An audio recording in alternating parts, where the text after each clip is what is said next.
Once upon a time, in a tribe called the Besara tribe, governed by a tribe chief. This tribe is known for its warriors and people. The men of this tribe are said to be very strong and protective. They will do anything to protect each other. They make sure that no one is in any trouble. Every young boy from the age of 5 were trained to be very strong in case of any unexpected invasion of other tribes. As years go by, things began to change. Young boys were no longer trained to become warriors because there has been peace from all sides. People no longer worry about any invasion, and civilization began to creep in little by little. Everyone went about with their daily lives. For a long time, there was peace in the Besara tribe. Not until the rumor of young men going to people's houses with arms and began to steal, and those who refused to give them what they came for were attacked. The people became worried and called on the attention of the tribe chief, Ogumbayo, to look into the matter. Nothing was done about it, and this went on for years. Men with arms continued to terrorize the people, and a lot of families lost their properties and loved ones. The people of Besara tribe kept disturbing Ogumbayo, telling him that they are no longer safe in their own land. Hearing this, Ogumbayo promised to do something about it. Some group of men came to Ogumbayo and told him that they would volunteer to watch over the people of Besara tribe every night, so that the people would no longer be robbed and harmed again.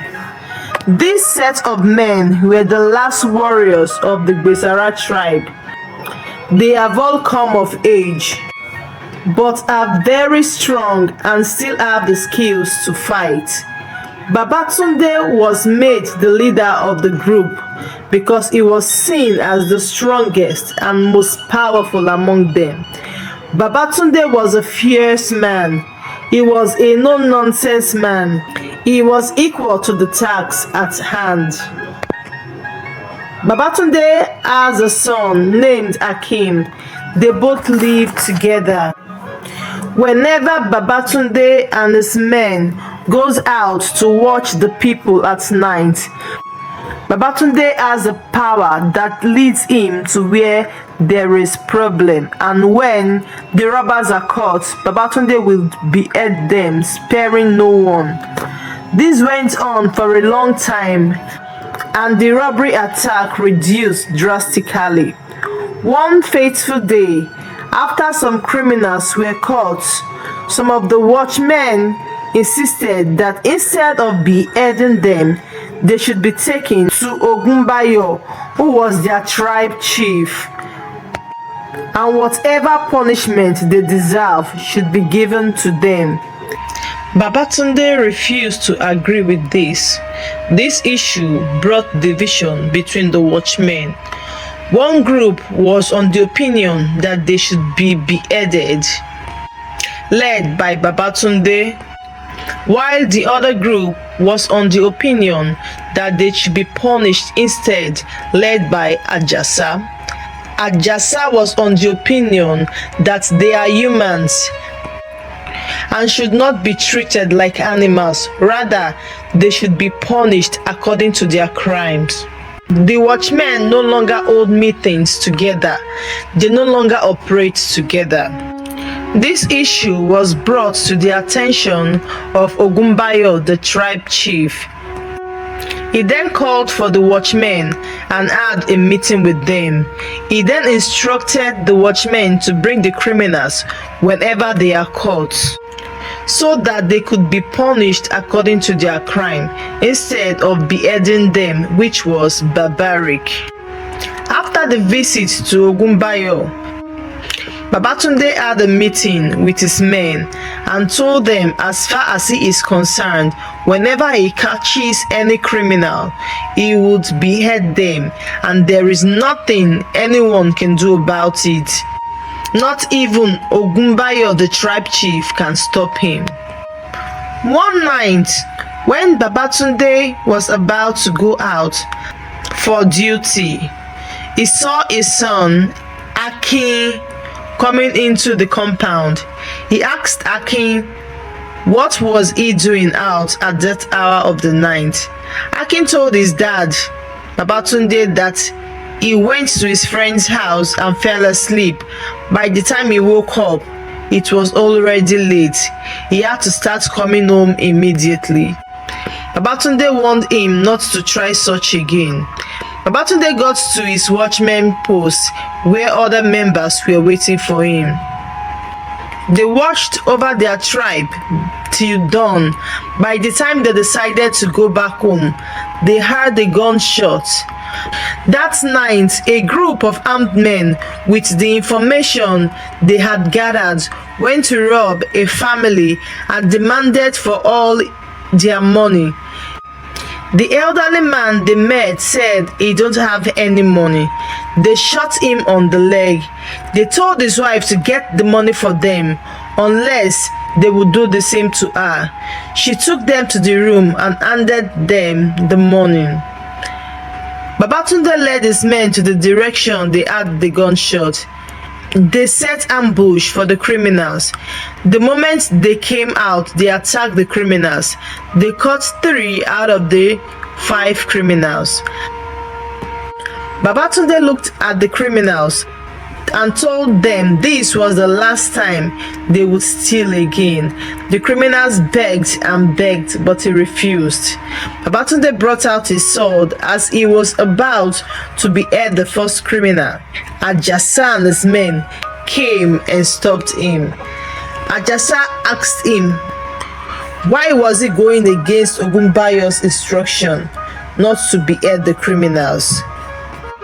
Ajasa told him that whatever he has with the criminals, he was not supposed to behead the criminals. Babatunde got so angry and decided to release the criminals. He told them to go, since if they were punished for the crime they committed, they would still be set free. So it is of no use to arrest them or punish them. Ajasa and his men were surprised and angry at Babatunde for releasing the criminals without making them face the consequence of their actions. Ogunbayo, the tribe chief, after hearing what happened, called the watchmen to have a meeting with them. They all arrived at Ogunbayo's house. Ogunbayo called Babatunde amidst all the watchmen and asked him if what he had about him releasing the criminals was true. Babatunde said yes. Ogunbayo went on to ask him in a calm but sorrowful voice, why would he do that? Don't he know that the criminals would attack other people? Babatunde said he does not care. As far as he is not allowed to behead the criminals, he would continue to release them. He then told everyone that he made a vow to behead any criminal in the tribe because when the criminal activity started in their tribe, some group of armed men came to his home and attacked his wife and his 2 daughters, which led to their death. He was left alone with his son. Since that day, he vowed to always make sure that they don't come out alive. Ogunbayo tried to talk to Babatunde, telling him it was very wrong to take such laws into his hands, and from henceforth no criminals should be beheaded. They all deserve a second chance to life. Babatunde got up angrily and said his wife and daughters were not given a second chance, and other people that lost their lives. So why would he give them a second chance after destroying the lives of others? Babatunde told them as far as he is concerned, any criminal he catches would be beheaded. Babatunde got up with his men and left Ogunbayo and the other watchmen. One night, Babatunde was prepared to go out for his watchman's duty. He called his son and told him to watch over the house as he lives. Akin told his father to rest this night. He should at least take a break tonight. Babatunde told him that he can't. His men are waiting for him. Babatunde left the house to meet with his men. Akin went out immediately to meet the criminals. Akin has been the informant that has been alerting the criminals, telling them whose house to attack and how much they should demand. Akin has always given the criminals information about the watchmen activities so that they would not be caught.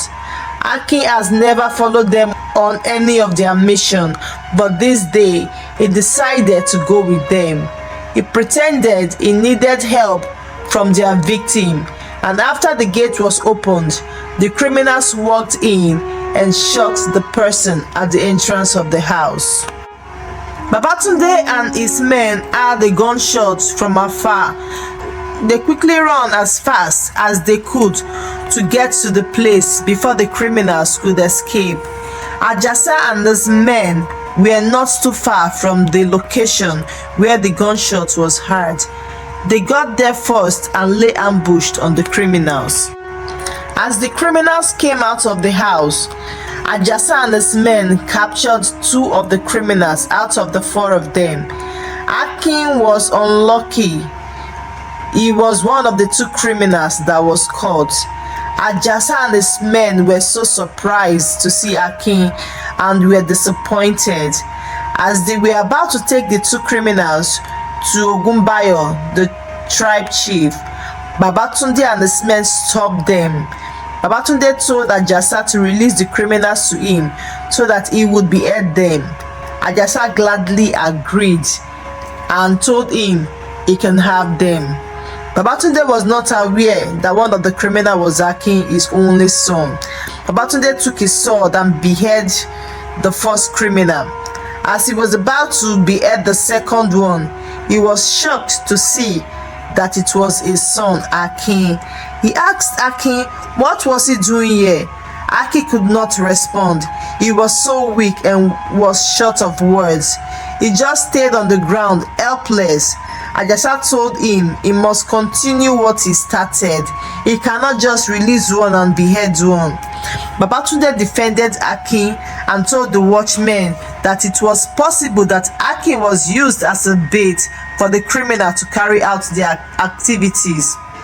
He knew his son too well. He cannot be a criminal.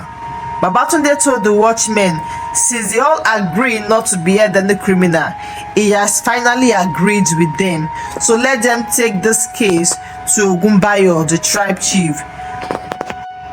This caused a big confusion among the watchmen. Akin was later that day taken to Ogunbayo by the watchmen. Babatunde told them to use the law of the land on Akin and not to behead him. Ajasa refused and said Akin must be beheaded. He must face the consequences for his father's decision to always behead criminals. This led to a big fight. Ajasa angrily beheaded Akin. Immediately, the whole watchmen were silenced. Seeing what Ajasa did, they knew that there was trouble. Babatunde fell to his knee, looking at his only son, who has now joined the ancestors as a criminal. He was filled with so much pain and anger. He looked up at Ajasa and asked him, why would he do that? He should have spared Akin for his own sake. He was the only family he has left. Babatunde got up and walked away. His men went behind him to console him. For days, Babatunde locked himself inside his house without going out. To him, there was nothing left living for.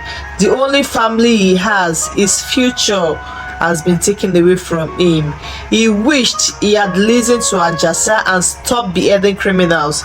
His son would still be alive, but because he took laws into his own hands, now his son was no more. He decided to end it all. Days later, his men decided to check up on him. On getting to his house, they had a bad smell coming from the direction of his house. They knocked on his door, but no one answered. They decided to pull the door down, and they saw his lifeless body on the ground. Ogunbayo ordered his men to bury him immediately. Ogunbayo called all the watchmen together and had a meeting with them. He told them not to take laws into their hands so that what happened to Babatunde would not happen to them. This was a lesson. Laws are made to guard people and it should be followed. Every crime has its own punishment and that should be the way it should go. Ogunbayo advised the watchmen to put their differences aside and work together for the growth of the tribe. The watchmen made peace with each other, and from that day on, they followed the rules of their tribe.